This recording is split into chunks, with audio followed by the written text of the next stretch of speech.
Can you give me some relief?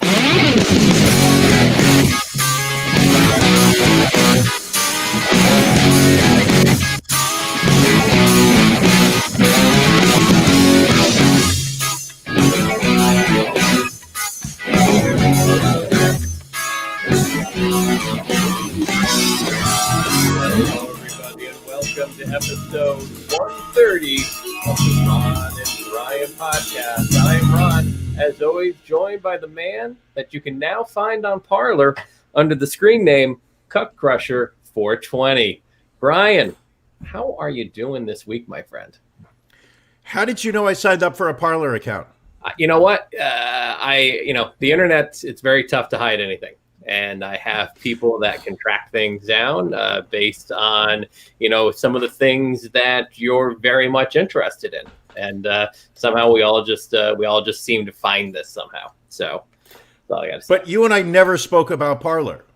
We didn't, no. But, I again, as 51% owner of this podcast, it is important for me to keep track of what the minority ownership is doing, make sure it's not going to harm the brand. So consider that your one and only warning.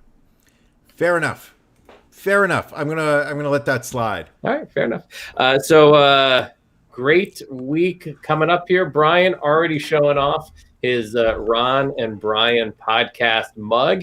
And if I may, I am keeping warm tonight thanks to my Ron and Brian podcast hoodie.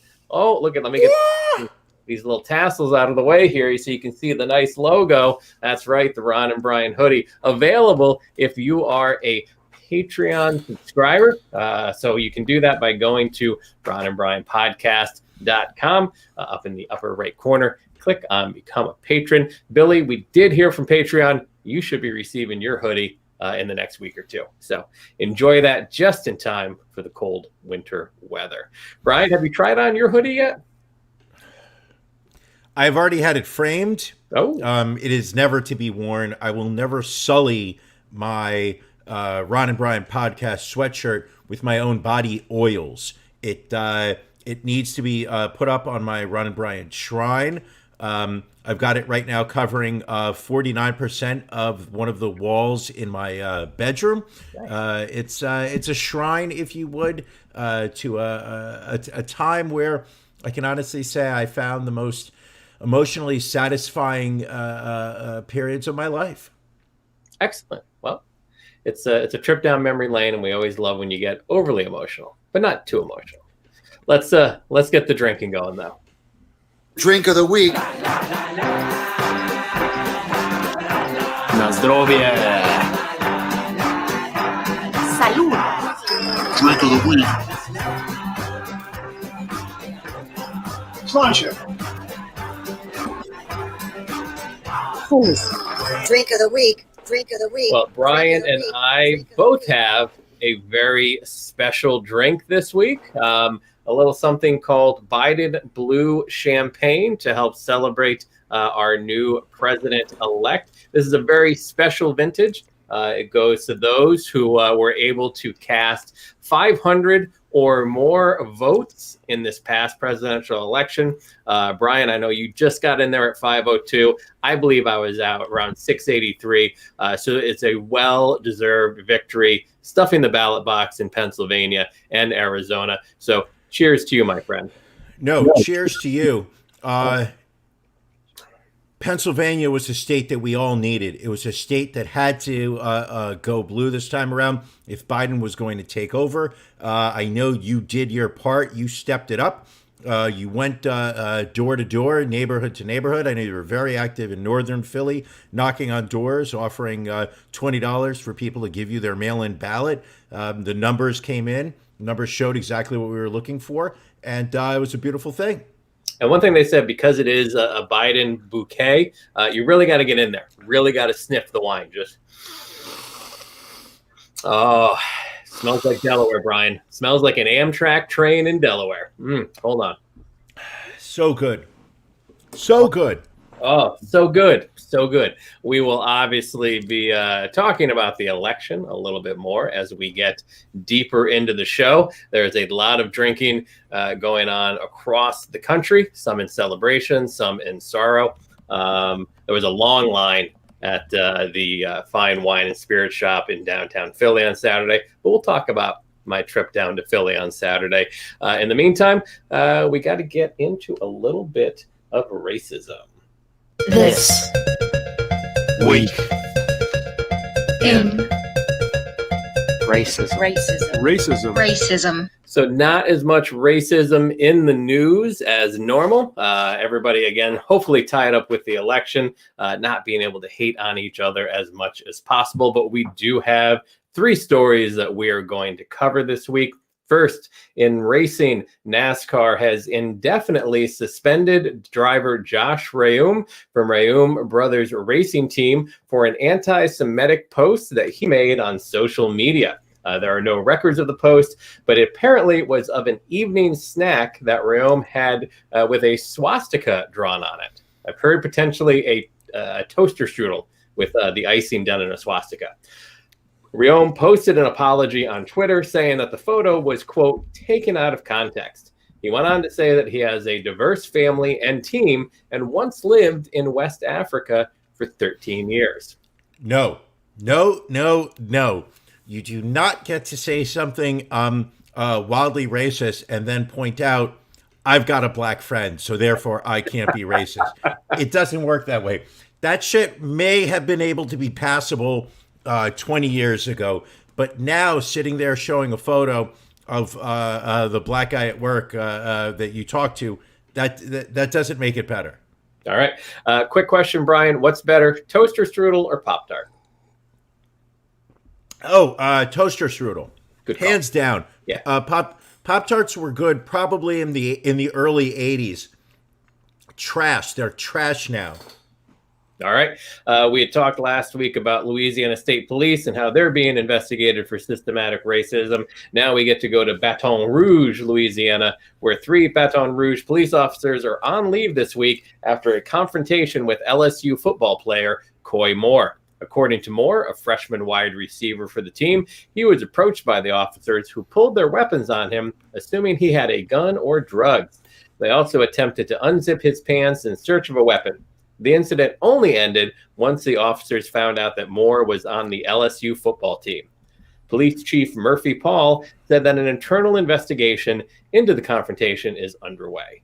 And of course, the officers are on the ever-popular administrative leave with pay. Can we rewind back into that article when they looked inside of his pants for a weapon? They attempted to see if he had a gun in his jeans, apparently. They actually, does the article state that they were looking for a gun, or does it say that they went into his pants looking for a weapon? According to the quote by Coy Moore, they said he attempted to unzip his pants to look for a weapon.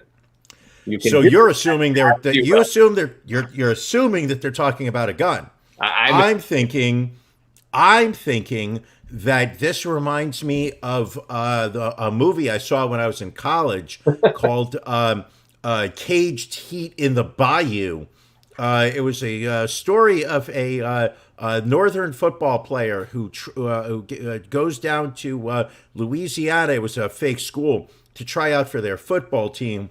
Lo and behold, he ends up getting arrested, and apparently there's a lot of sex going on in the local jail.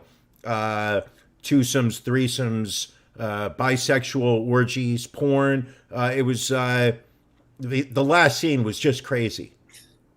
Fair enough. Can I get back to the racism, though? All right, thank you. Going out to the West Coast, San Francisco, a school board president has resigned after his wife posted racist tweets about Vice President-elect Kamala Harris. John Venverlo had been president of the board at Las Lomitas Elementary School District in Menlo Park. On Sunday, his wife, Meredith Phillips Venverlo, posted a tweet in response to a question about Harris's qualifications, stating, quote, "All she needs to be qualified is a black pussy, no brain needed." She also retweeted a post from Harris in which the VP-elect said that she hoped every girl watching her sees America as a country of possibilities, to which Van Verlo responded, "The possibilities are endless for little girls who whore themselves to the top." Van Verlo issued an apology on Monday in which she stated that she was a Trump supporter, and her words were written in a, quote, moment of disappointment. She also mentioned that she was on a medication for a neurological disease and had lowered the dosage due to a scheduled hospitalization. She said, "I believe that the change in medicine reduced my judgment between right and wrong when I made the posts." I thought the bitch was white. It's amazing how just adjusting that medicine can just really bring out that racism in it. All right. Understood. That's all. Wow. I thought you'd have more on that. I love, how do I put this politely? I love when people get unhinged over something that really impacts their life in a very minimal way. Right. The vice president plays a very small role in your day to day, unless you've just been elected a 79-year-old white man as president, and you realize that he probably will not last 8 years. More than likely, we'll be lucky for the 4. Why do they always point out Kamala's black heritage? Why never the Indian part? Why never the Asian American part? Oh, that's because people are less racist towards Indians than they are to Jamaicans. Plain and simple. All right, I'll take your word on it. Do you disagree? No, I'm not. I'm not disagreeing. I'm going to take your word on it, and let's keep rolling with beef of the week. Okay.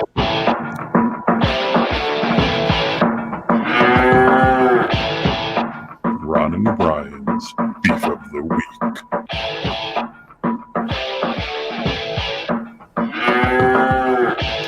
All right, Brian, what is bothering you this week? All right. One of the things that I take very seriously is copyright infringement. It is supporting artists. It is supporting art creators and ensuring that that people's money goes towards the people that create the art that we absorb and we appreciate so much. Not only am I a proud supporter of musicians across the board, I pay for all of my music. I buy albums, I buy T-shirts, merch, puzzles, jigsaw puzzles, if you would, whatnot. I also pay for streaming services. I think it's important that. Why are you laughing? I have no idea. Just please continue. I pay for streaming services. I pay for a Netflix account. I pay for a Hulu account. I pay for ESPN Plus. I pay for Disney Plus because I want to be able to enjoy entertainment, and I want to be able to enjoy it knowing that I'm doing it in a way where the artists are being compensated fairly for their art. Had an instant. Oh, it's a reasonable comment, correct? I mean, I think our listeners are implying that they get the point as well. That you can get to the heart of the matter, the beef of the beef, if you will. Understood. So the setup has already been accomplished. I think so. I had a friend this week who I would consider a close friend. Reached out to me out of the blue. I believe it was on a Friday or a Saturday night. I think it was Friday, actually, but I could be wrong. Just reached out to me out of the blue and said, hey, can I get your Disney Plus password? I believe, to be fair, this friend's wife reached out to you and asked for the Disney Plus password. Could be true, but I understand in the way that I, couples that I'm friendly with, I treat as one entity. Understood. But you give the male more credence than the female, so maybe there's some misogyny hidden deep under you. I'm just throwing None that out. whatsoever. I'm No. interrupting. I apologize. Please get back to your. No. Please do not project your dislike of women onto me. To make a long story short, I had a close friend of mine, somebody that who I trust, I respect, reach out in the hopes of obtaining my password for free so they can watch The Mandalorian, despite the fact that they do not have a Disney Plus account. They are not paying for it, and they simply want to steal the art that has been created. And it really hurt my feelings. The fact that it wasn't even asked as a please, can you do us a favor? It was, hey, can I get your Disney Plus password? It was really offensive. So my beef this week are people who use me for my streaming service subscriptions. Okay, that's fair. I mean, if that's the man you want to be, I don't blame you. I think it's a valid beef. You think so? You think it's a valid beef? I mean, I'm not going to invalidate your feelings. I'm not going to. Thank you. You are speaking your truth.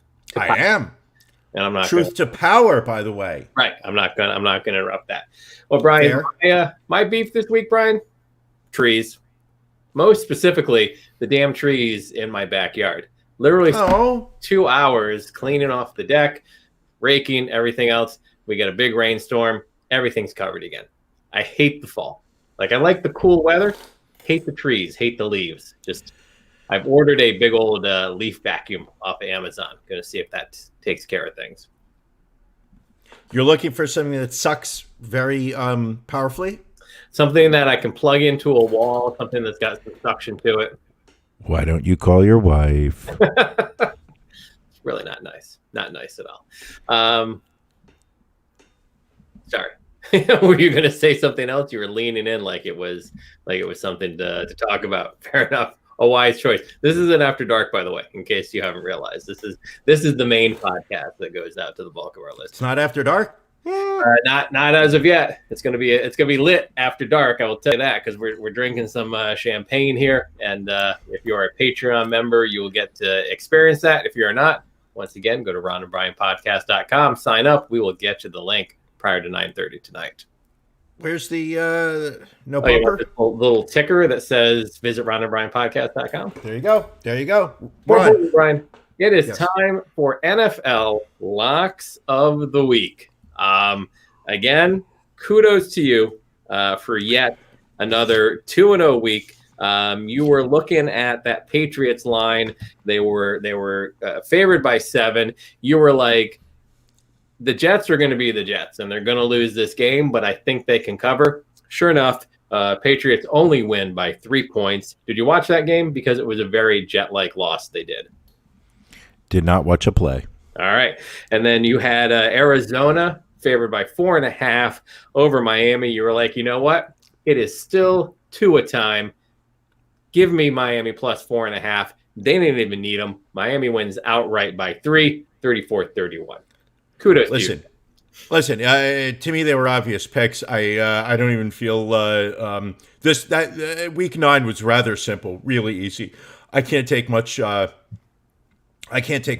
in going 2-0 again. What I actually was impressed with was your pick of the Cowboys, having lost their quarterback, going into Pittsburgh, getting 14 points against the unbeaten Ben Roethlisberger-led Pittsburgh Steelers. You said, give me Dallas.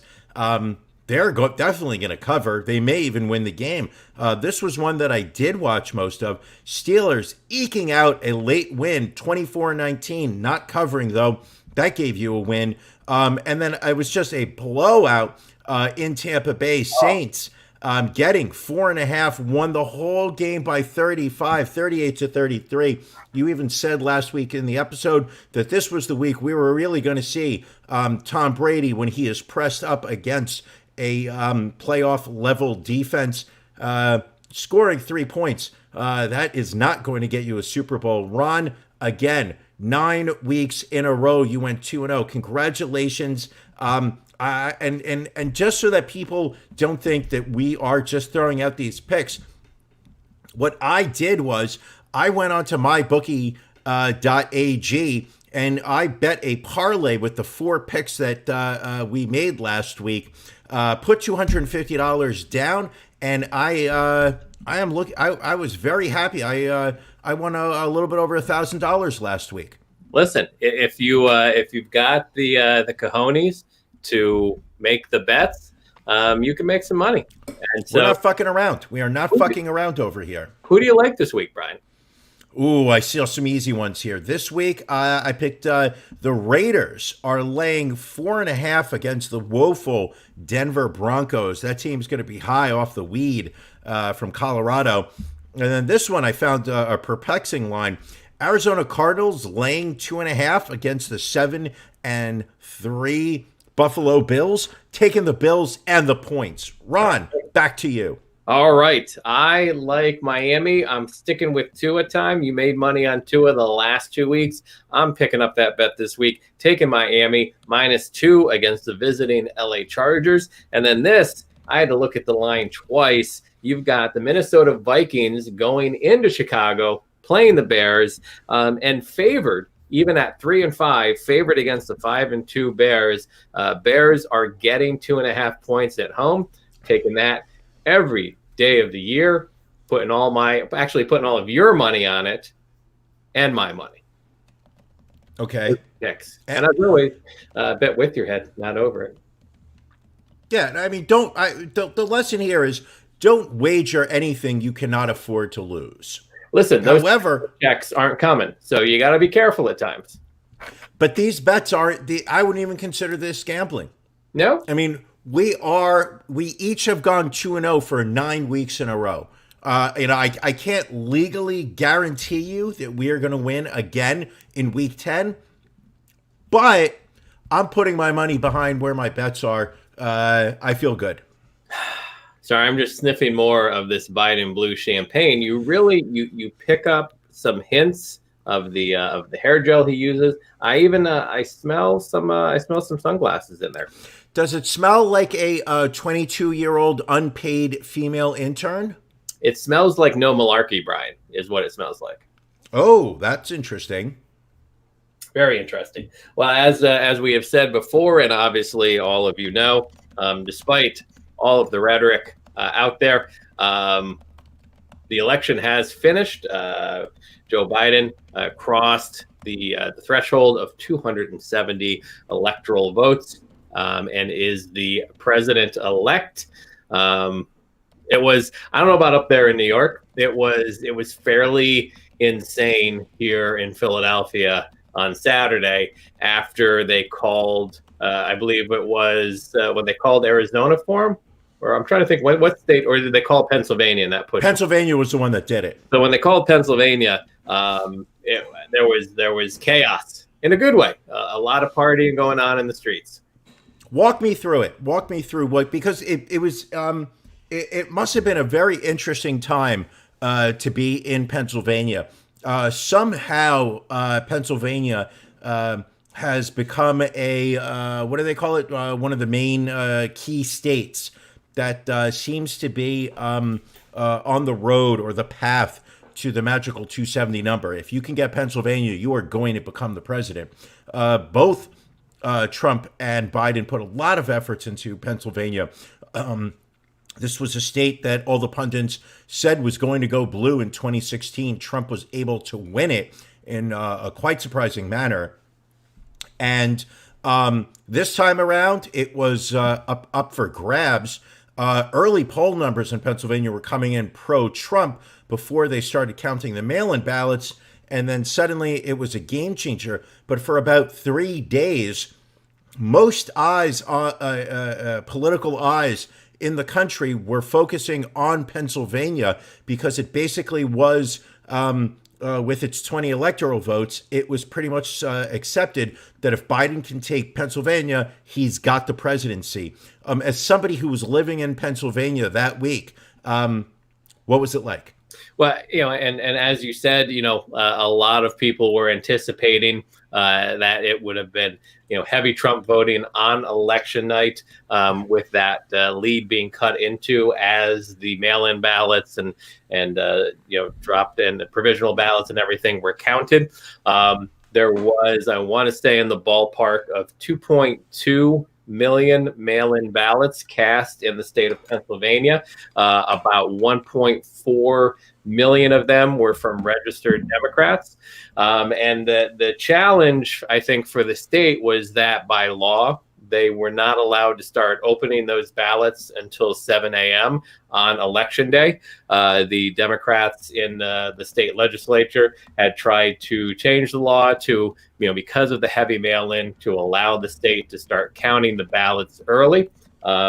Unfortunately, the legislature is led by the GOP. They blocked it. So that's really why you weren't able to see a lot of counting taking place on the day itself. And yeah, Trump jumped out to about a 700,000 vote lead as of election day. And then as they started to really get caught up on counting the ballots, stop the count. That's when you really started to see, the numbers swing, especially, with Pennsylvania, with Philadelphia and Allegheny County, where Pittsburgh is being the bulk of those mail-ins. So as every percent of the vote was counted, Biden was picking up anywhere from 30 to 50,000 votes on Trump's lead. And then eventually, passed it. And I think as of today, he's about 46,000 votes ahead, because they're still counting votes. I mean, there's just so many votes. And, I was actually working out in the yard when they called Pennsylvania for Biden, pushing him over the number to make him the president-elect. And all you heard were just horns honking, people literally in the streets, cheering for Biden, cheering for Harris. So yeah, we decided at later on in the day to go down to Philly to see what it was like in downtown Philly, and it was a big party around City Hall. They had closed most of the streets around City Hall, so you were able to just kind of walk around, and again, people were celebrating, people were waving Biden flags. There were speeches, there was impromptu concerts going on. Like I said, we walked by a few of the wine and liquor stores, and there was easily lines 20 to 30 people deep because people just wanted to get fucked up on Saturday night and celebrate. The only place we saw Trump supporters was when we walked by the convention center, where they were counting the ballots. And of course, there was a contingent of Trump supporters there with their flags, signs. One said Trump won, landslide victory, and surrounded just by a crowd of Philadelphians that at that point were chanting Kamala at them, and just not, people, the Trump folks were trying to give speeches, and they were just getting drowned out by the sheer humanity of it all. I think it's beautiful. I think it's absolutely beautiful. What I think was interesting, and I've read a lot of, it's still early for the postmortems on the 2020 presidential election, but I think what has been one of the areas which I thought was very interesting as one of the indicators of why Trump did not do as well as he had hoped to or wanted to, was that he had very strongly urged his supporters not to vote by mail. Right. That one of his selling points of his campaign was that voting by mail was an overly illegitimate form of voting. I mean, one of the things that they've done this year because of the pandemic is a lot of the states have changed the rules for how they were going to be accepting ballots because of the coronavirus pandemic. Trump interpreted that as these are states that are reworking their rules so that I will lose, because historically Democrats are favored to vote by mail. Republicans tend to vote in person. So he took this as there's a conspiracy against me, instead of, hey, it's just not smart to make all these people congregate in one area on one day. So he got up there and literally railed against mail-in ballots. So his supporters were not requesting mail-in ballots. They were not mailing in. So that on November 3rd, when the actual in-person ballots were being counted, his numbers they appear to be higher than they were as a whole, which has allowed him to, start the never-ending tweets about stop the vote, liberate Michigan, Ron doesn't own 51%, arguing that if you did not vote in person on November 3rd, your vote shouldn't count. And there has been, over the past week plus, it's hard to describe it. I don't know how you would describe it, but he is clinging to this notion that the Democrats are stealing the votes, that there are millions of illegitimate votes that are being included in the official counts, but there's no evidence of this. Right. His lawyers are in court. His lawyers are representing. I don't know the quality of his lawyers. So I don't, I've read articles that he does not have the best of the best, defending his point. But it's the fact that that he has not provided substantial. When I say he, I mean, however you want to look at it, the Trump Republicans, let's say. Yeah, or the Trump campaign. Actually, it's not the administration's job to defend the election.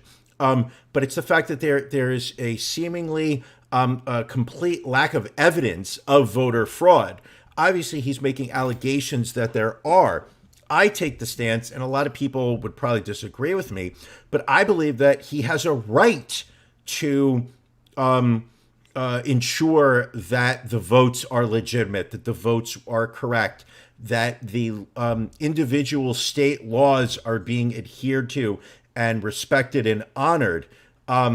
He hasn't given any examples of how they're not, which makes his arguments reek of illegitimacy at this point. A lot of people are saying, oh, he should just concede, give up, move on. You lost, you fucking loser, you orange son of a bitch, you piece of shit, you insecure man boy. Your daddy never loved you because you were a worthless piece of turd that slid out of his asshole inside of your mother's cunt, and therefore you were born. It's like people have said some really... Paraphrase. Oh, yeah, no. These aren't my views. These are just things people have said about Donald Trump.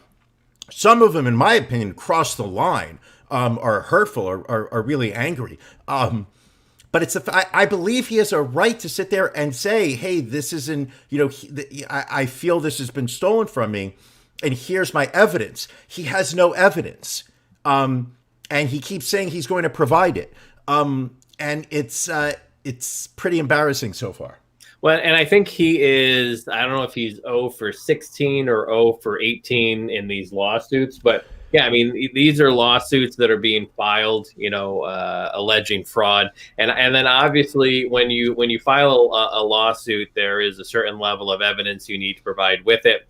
When you allege fraud, there is a higher bar that you have to reach. And, the court cases aren't even making it to a discovery phase or a court phase because they're just literally being thrown out because there is no evidence whatsoever, and we've seen examples. There was a Zoom hearing the other day where, the judge literally had to, educate, I don't even know, not necessarily educate the lawyer on the concept of hearsay, but basically, the guy was, the Trump administration lawyer was like, well, it wasn't hearsay. This person heard it from another person. And the judge was like, that is literally the definition of hearsay. If someone did not hear it directly, yes. You know this, you are a lawyer, you know this. And Anton Scalia actually wrote in 93 for a case in front of the Supreme Court where, lawyers have the capability of being punished, of being sanctioned, of being fined if they are filing frivolous lawsuits. And people are wondering, when are judges eventually going to get tired of having their time wasted with these lawsuits that have no supporting documentation or anything to them?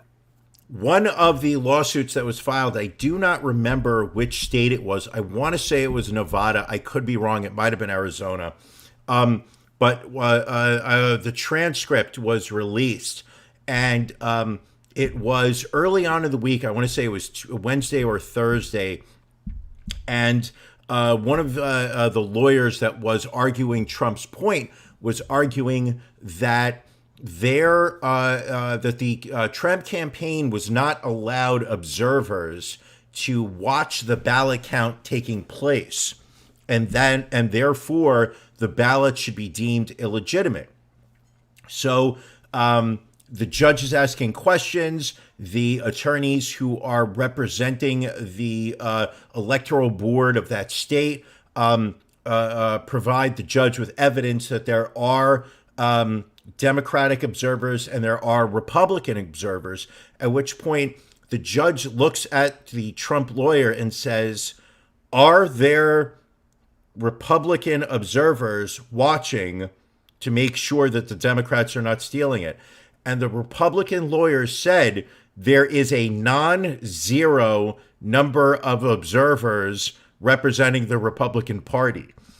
And like that is almost as good as Bill Clinton saying, questioning what the definition of the word is. What does the word is mean? So the guy said that there is a non-zero number of Republican, and the judge literally responded, then what is your problem? Right. Question mark. And the guy had no answer to it. Like it's the very definition of baseless lawsuits. And I understand you've got a president who has a cult of personality complex that is going on, that has had 70 million people going out and voting for him. That is an enormous number of people. That number would have won in every other presidential election. By no means did this guy get slaughtered, embarrassed. There's no reason for him to not be proud of the number of ballots that he got.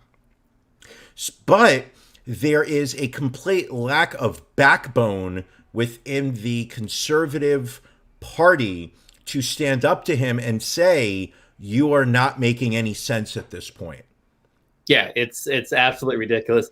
And, even and none of a number of the states just aren't even close at this point. Like they're contesting Michigan at this point. Even though there's still votes to be counted in Michigan, Biden is up by almost 150,000 votes there. He is up by 20,000 votes in Wisconsin. He is up now by 55,000 votes in Pennsylvania. Again, Arizona, I think they're down to about 1% of the vote there. Biden still has 11,000 vote lead there.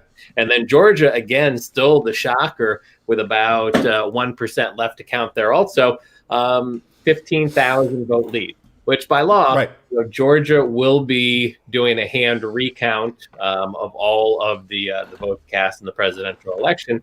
But there has never the margin of 15,000 that has never been overcome by a recount. I mean, if you're in the hundreds, you have a potential of there being a shift. But when it's in the thousands, there has never been a situation of where a recount has made a change that significant. Everybody keeps pointing to George W. Bush, Al Gore in Florida in 2000. Right. Bush was winning Florida by 538 votes at the end of the count. 500. Right. Not 1,000, not 2,000, 3,000, 15,000, 538. And Gore lost. Gore couldn't even overcome 500 votes in a recount. And They recounted all the votes. Oh, yeah. It was, I mean, how long did that take? I don't think we had a decision on that till early December. I mean, it went a while. And I'll be honest with you. I remember being completely obsessed with the idea that the Republican Party stole that election, and it's just positive, willing to swear on a Bible, a Quran, a Torah, a Talmud, a Courtyard Marriott employee handbook. Literally, I was willing to swear on anything. And what was very interesting to me was, I think it was the Miami Herald went back and actually, after the Supreme Court ruled in George Bush's favor, the Miami Herald went back, contacted each county in Florida, and paid for their own recount of all the votes, and found out that Al Gore actually lost by more than the 538 votes. Yeah. That actually the official count was in Gore's favor. Had they done a full, statewide recount, Gore would have lost even worse. So Billy asking again the real questions this week. Did I get over to the Four Seasons on Saturday?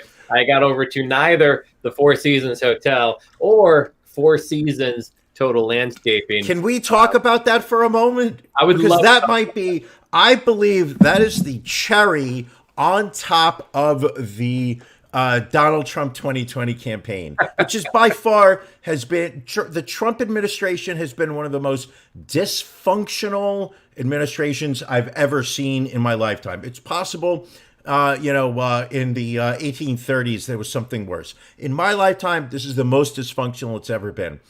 What went on with the Four Seasons in Philadelphia, I only you can tell that story. Well, listen, for some reason, the Trump campaign wanted to hold some type of event in Philadelphia because, obviously they felt the election was being stolen by all the votes being counted.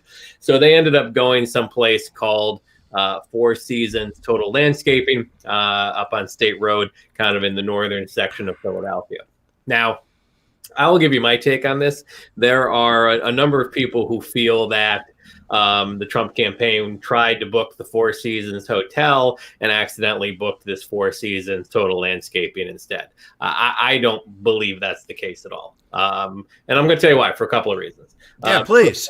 Yeah, number one, I mean, the person would have had to have been very stupid, because the first time they would have picked up the phone and called, they would have been like, listen, this is a landscaping company, not a hotel.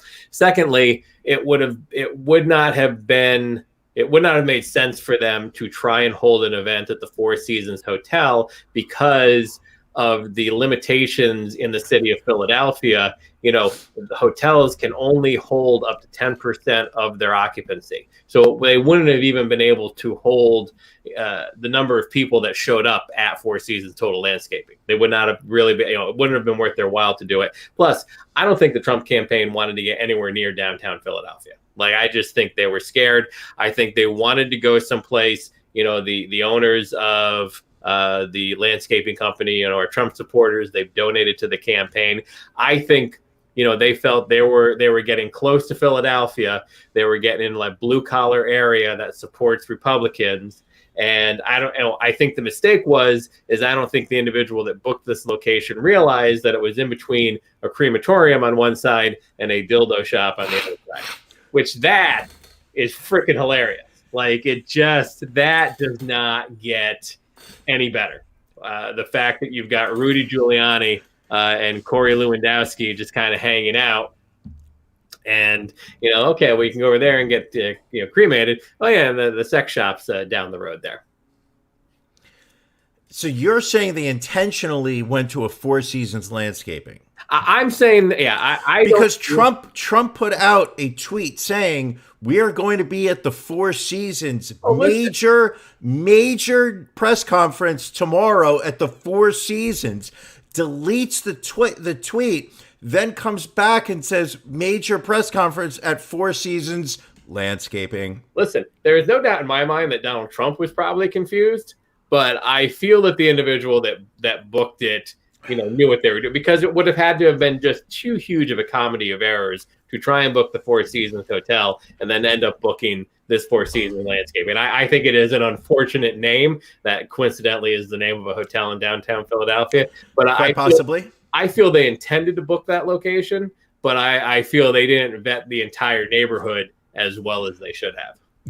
Oh, I don't think this administration has not done a lot of vetting. Let's just put that is not in their toolbox. By the way, speaking of Corey Lewandowski, tested positive for coronavirus today. Yes, he did. So now this may also be a super spreader event, one of many that the Trump administration. Can we talk about the Fraud Street Run though? Oh yes, and this is what I love about Philadelphia. Go, Ron. All right. So we have an event in Philadelphia every May. It's a 10-mile run down Broad Street in Philadelphia. So it is called the Broad Street Run. And so somebody, and this is kind of wild, one of the two organizers is the guy that is the comedian that was teaching my stand-up class that I was doing virtually through Helium Comedy Club. So they apparently realized that the distance from Four Seasons Total Landscaping to Four Seasons Hotel is also about 10 miles. So they decided, they're both runners, we should do a running event from Four Seasons to Four Seasons, and eventually came up with the name the Fraud Street Run. So this will be taking place on Saturday, November 29th. It is very informal. Obviously, it's not a sanctioned event, but you can run it, you can walk it, bike it. All of the our organizers are asking is that you make a $10 donation to Phil Abundance, which is our largest food bank in the Philadelphia area, as your entry fee, and just go out and have a good time.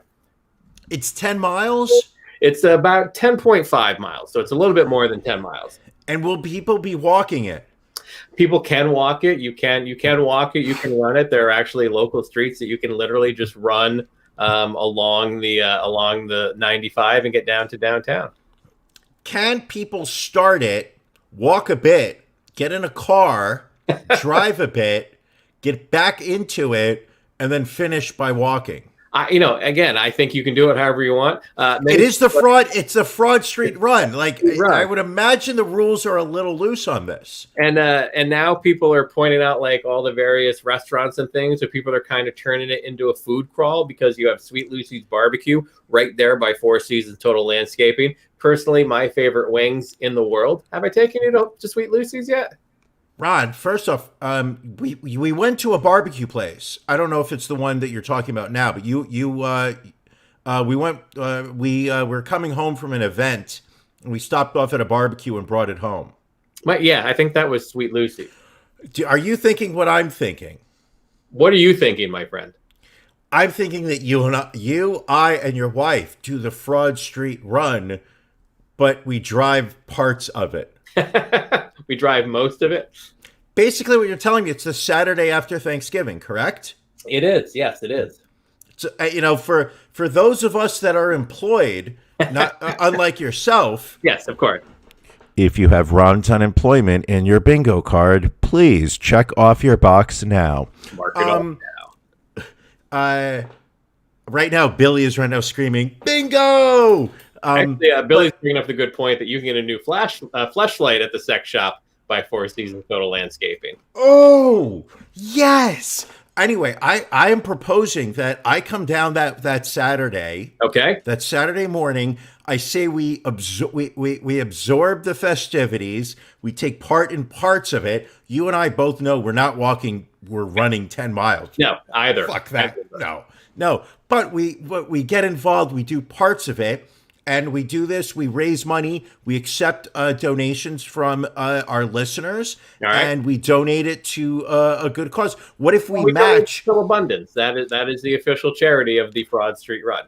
How about you and I? Well, you're not working, so your wife and I. How about your wife and I match dollar for dollar anything that our listeners contribute? I mean, if it's not shoes or nail polish, I don't know if she's going to really part with her money for it. I'm just throwing that out there. Well, right now she's parting for all of your excesses, right? I imagine your food, your haircuts. Listen, I'm still getting government subsidies, so I'm not a complete leech on her yet. I'm proposing. Why don't we do that? I'm up for it. I'll bounce it off her. I think she'll be up for it, and we'll probably do maybe some Facebook Live, maybe do some Instagram Live from along the route. I think it's a solid plan. I think that's actually a genius idea. I would like to Obviously, we will social distance. Right. We will be wearing masks the whole time. Of course. We will do it as safely as possible. But yeah, I would actually like to end up at the Four Seasons Landscaping. That's a photo I think we deserve. Well, you start at Four Seasons Total Landscaping, and you go down to the Four Seasons Hotel. So I have to carry all my sex toys and dildos all the way to the no offense, but it's a little awkward walking to the Four Seasons Hotel carrying a bag of dildos. Well, when we drive, we'll put the bag of dildos in the car. Maybe I'll hide one in my butthole. You could. It would fit. You never know. Hey, now. What else do we have this week, Brian? I don't know. It's 15 minutes into this episode. I'm feeling good. This Biden Blue champagne. Kick it in. Can we hit some of the celebrity obituaries that we have to discuss this week, Brian?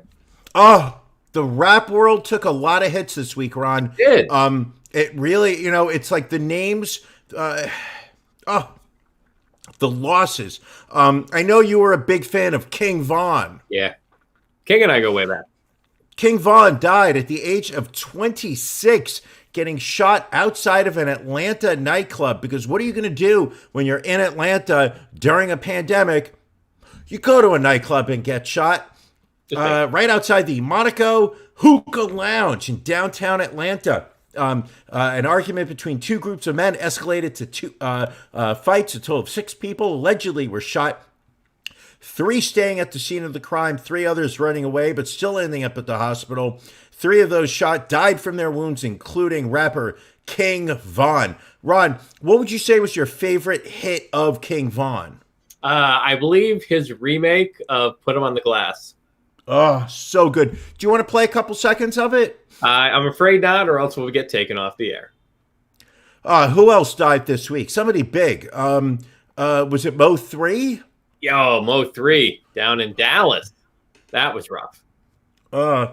This one hurts. This one hurt me a lot. Mo 3, rapper we all know. To me, the biggest death of the week, A++, if you have to ask. And when I say Mo 3, it's M-O and then the number 3. Put some spec on his name. He was shot in a brazen drive-by on a Dallas highway. But the deaths didn't end there. They go on. I know you were a big fan of DJ Spinbad. Listen, dying at the young age of 46. Shit hurts. Shit hurts. With Spinderella, but he was his own man. A lot of people know him as Spinbad, DJ Spider. We knew him as Chris Sullivan. No matter the level of fame he had, he was still true to the streets. Bless up, rest in power. You're going to be missed. And that concludes celebrity obituaries this week. One more big one, Brian. One more huge one. Veteran theater actor Lawrence Clayton. He was in Dreamgirls back in '81. Did a 2015 revival of The Color Purple. Bells Are Ringing. Ain't Nothing But the Blues. Died November 2nd following a 2-year battle with glioblastoma cancer. Very sad stuff. Very sad. Oh, I just feel like the minorities really took a hit this week. Was that it? Did we miss anybody? Oh, Janelle points out we did miss somebody. Alex Trebek, host of Jeopardy. Who's Alex Trebek? Passing away at the age of 80 from pancreatic cancer that he had battled for about 1.5 years. Definitely, 2020. And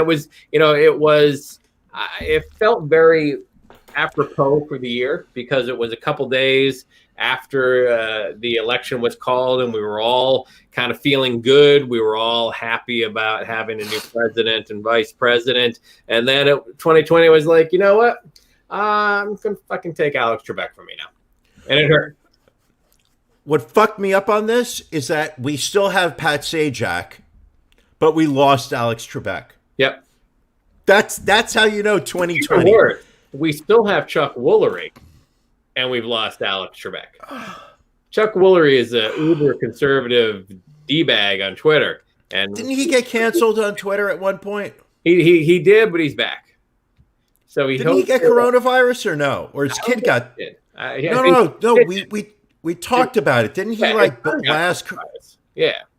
Yeah, fuck Chuck Woolery. Anyway, Alex Trebek. I mean, I wish there was some way that we could properly show some respect for that man, because the number of hours that we watched him, he deserves something. Well, Brian, if you will indulge me, and I know you are the master of the slow jam for obituaries, and I was not really able, I feel, to do a slow jam. I'm more of a balladeer. I'm more of a singer. We all have different styles. I fancy myself, kind of like a Michael Bolton or Robert Goulet, Ed Sheeran, that kind of mold of individual. So if you will indulge me, I put together a little video in tribute of Alex Trebek, and we'd like to play that right now. Okay.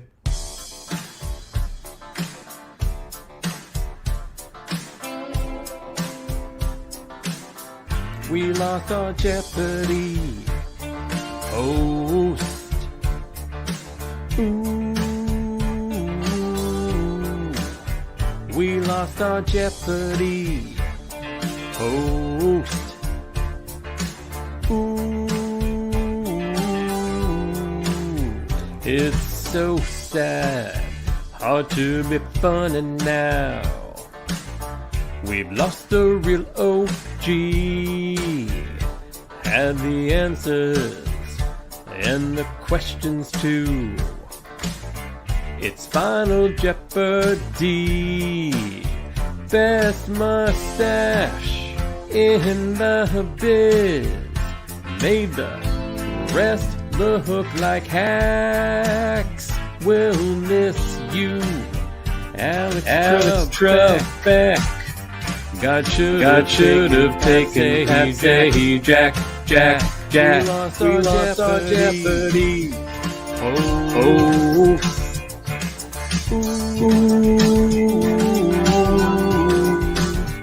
We lost our Jeopardy.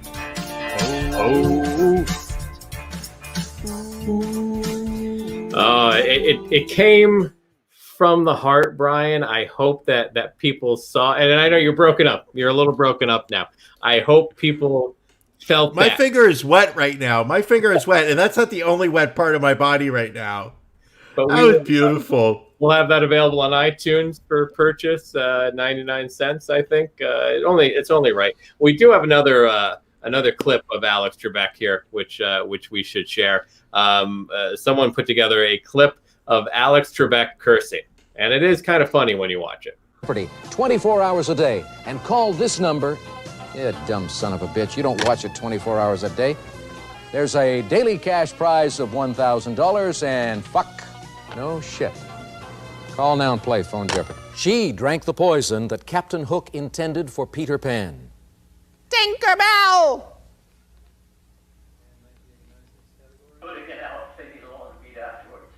Fuck 'em. Fuck him. Fuck him. He was one of those rare celebrities that you just really can't find anybody that can say anything bad about him. I disliked him for years. Really? How is that even possible? Because when you gave the wrong answer, he informed you of it patronizingly as if he knew the answer from birth. So when he asked the question of, this 18th century English poet was originally published by Oxford's Blue Pudding magazine. And somebody was like, who's Milford Keynes? He's like, oh, I'm sorry. It was your mother. I'm sorry. The correct answer was John Milton. But like, he acted as if, thank you for being the English history, because the English major, because I was lit. You could see I was struggling to come up with somebody else. You were. But like, he always acted as if the answer, the proper answer, was something he has known from like ingrained in his DNA. And you would watch it being like, who the fuck would know that? Like, what kind of fucking, and you would know he had a writing staff that was writing these questions, and he has the answers written in front of him. But he also was involved in helping write the questions as well. And that is what you didn't learn until later on when you actually got a little bit more exposure to it. But as a kid growing up watching it in your like teenage years, you're like, who is this piece of garbage who's making these geniuses feel small? Well, he recorded. You know what the other thing was? I'm sorry to interrupt, but I got to say one more thing. Go for it. Because it's on my mind, because I will forget, because my brain is shit at this point in my life, is the fact that he had immaculate enunciation. Oh, yes. And that's where you understood that he was better than you. And it was probably why I hated him for being better than me. But it was the fact that anything in French, English, Spanish, Brazilian, Mayan, Italian, Grecian, We get it. Bulgarian. He spoke French fluently. He was Canadian. He had incredible, like, no matter what it was, it rolled off his tongue. Like, I would like to be with that man when he ordered a bottle of wine. Like, my dick would get hard. My dick would get hard if I sat next to him ordering a bottle of wine.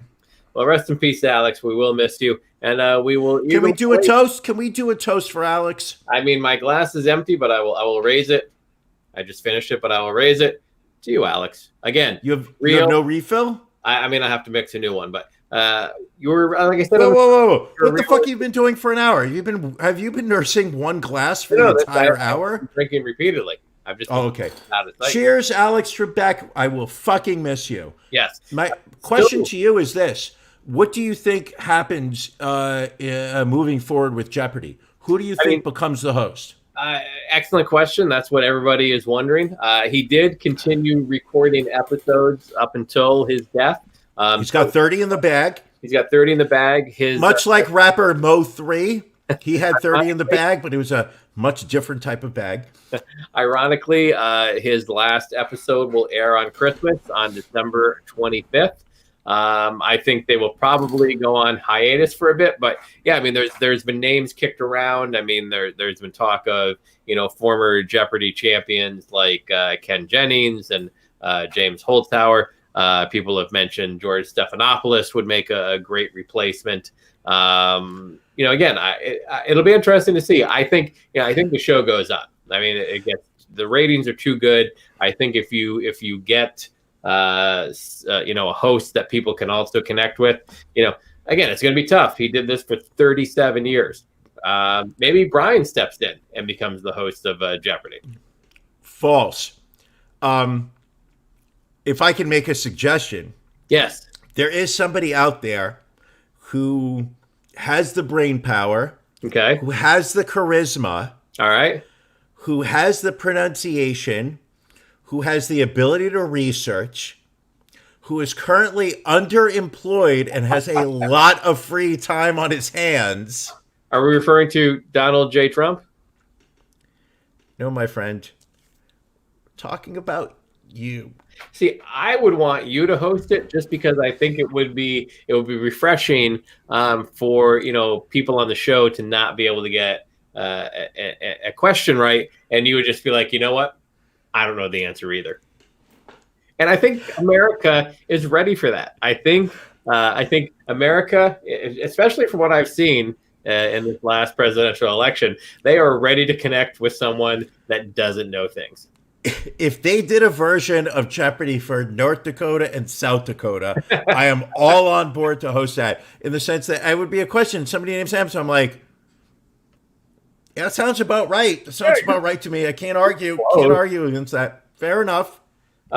We do have another clip, and there's really, I think, no context to this clip, but it's a clip that just made us laugh. It's a clip from MSNBC where the host in studio threw it to a reporter in his home who apparently thought he was having technical difficulties and was not on the air, but clearly was. This time, it involves our intelligence community. Ken, what have you learned, sir? Oh, shit. Fuck. Okay. Think we lost. I think we lost Ken there. Classic. Can I just say something? Yeah. You handle more professionally when my audio shuts out and I have to bail out of the show to come back on. You handle that more professionally than Don Lemon right there. I don't think that was Don Lemon. I know, that's why I said it. But apparently the reporter at home felt that his audio had cut out. Did not think he was on the air still. Clearly he was. But just classic. Should we play the dropped heart video too? Like, we've got all these clips, and I don't know which one. No, but you have to give context to the drop heart. Right. So there was this in California, I believe. There was a helicopter that was bringing a heart to a hospital to take place in a transplant operation, and it was being videoed. I don't know. There was a few videos. This is the weirdest thing. There's always video. People are always videotaping shit nowadays, which is why you can't. Which is why you should never murder anyone, because someone's gonna fucking snitches. So the helicopter, I don't know if it was a wind gust or whatever, gets tilted sideways, ends up crashing into the helipad on top of the hospital. Thankfully, minor injuries for the people on the hospital, or for the people on the helicopter, for the pilots and whatnot. And at that point, no damage to the heart. So now you've got the news, who is live on the scene. They've got cameras watching what's going on, and so you've got a doctor that picks up the heart and decides to bring it inside, and then we'll let the news guy kind of narrate it for us. Going here, and suddenly hits this piece of metal on the ground and drops the heart. And down goes the heart. Down goes the heart. So thankfully, again. Can you show that again? I want to see it again.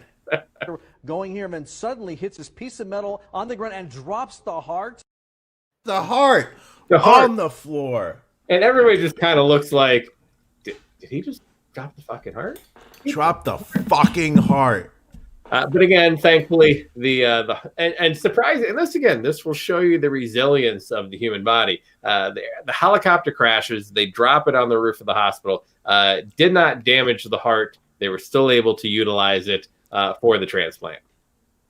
That speaks to the thorough packaging that Amazon.com takes in all package shipments that they take care of. I mean, you think that you order paper towels and it shows up and there's packaging. You're like, why? Oh, this is terrible for the environment, the ecological disaster of all this unnecessary packaging. No, when Amazon is shipping a human heart, they take efforts. They go, and that is why we should all buy from Amazon. There you go. Anything else this week, Brian, or are we saving all the good stuff for After Dark? Let's save the good stuff for After Dark.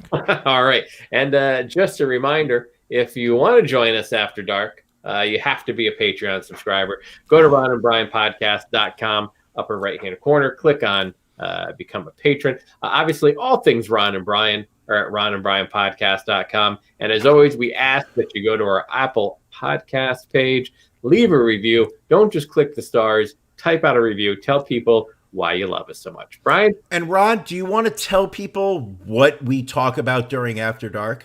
I mean, we've got quite the lineup. I mean, if I can just pull some of the things. Yeah, give us some headlines. Well, we save some of the salacious stories to go behind the paywall. Stories it's not really appropriate for the 18 and below crowd that sees us on YouTube. But Ron, what do we got? We're going to talk about Kristen Bell and her cornrows, if it's appropriation or not. Tesla has released Tesla Keela with a bolt-shaped bottle. They're apparently, you thought the fleshlight was something. There is an AI blowjob machine out there that we're going to talk about.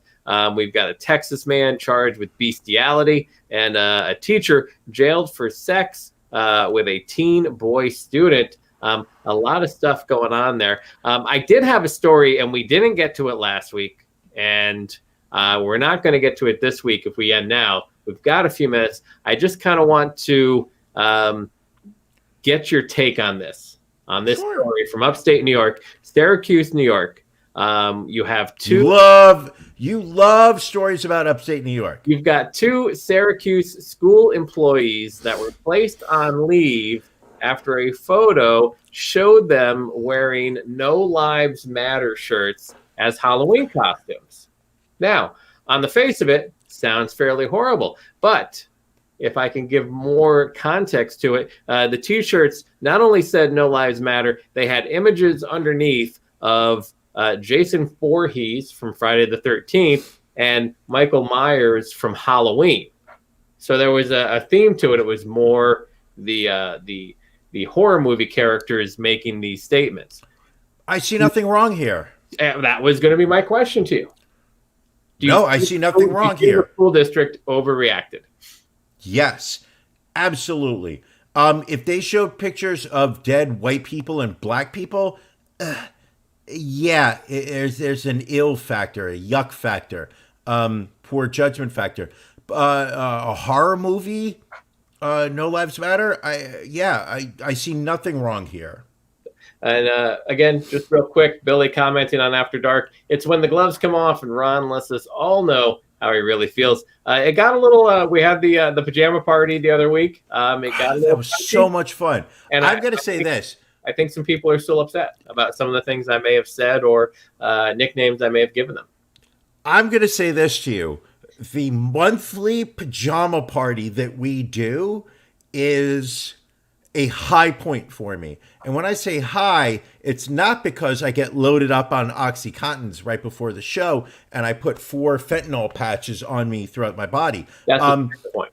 But the after dark pajama party that we do on the final Thursday of every month, we may have to move Thanksgiving this year. It's going to be a little weird. Maybe we keep it. We'll see. Maybe we put it up for our our Patreon subscribers. But what we do is the last Thursday of every month, we do what we call our After Dark Pajama Party, where our Patreon subscribers are provided a link. They come on the show live with us. The way you see Ron, the way you see me right now, our Patreon subscribers join us, and we all become part of the show. It's personally, the last one we did was such a fun hour. It was a good. Some people were drinking, some people weren't drinking. We were all wearing pajamas. Some of us weren't. Don't miss out. Become a Patreon subscriber. Part of what we do here, the show, the research, Ron's mortgage, it's all covered by the Patreon support that we receive from you. I would do it for free if but I have a job that's paying all my bills. I'm not, I'm not depending on your, subscription money to provide me with a way of life. Ron, on the other hand, is in a different boat. He needs this. And I'm going to tell you something. I love this guy. You may not realize it. You may not see it. You may not feel it. I love this man, and I would do anything for him. And if that means that I do an extra 30, 45 minutes of material, of salacious shows about sex and pillaging and incest and booze, all right. and racism, let's tell you and what, Jews, and let's wrap this up and get ready for the After Dark. I think we've pushed it enough. I think we're ready to move on over to After Dark. Anything else this week as you take another swig of the Biden Blue champagne? The Biden Blue champagne. I would like to thank our president-elect and his incoming campaign providing us with this very special Biden Blue batch that they put together this past week. Really good stuff. All right. Well, we are going to get out of here. We will catch most of you next week. Our Patreon subscribers, we will catch you in a few minutes after dark. Thank you for joining us.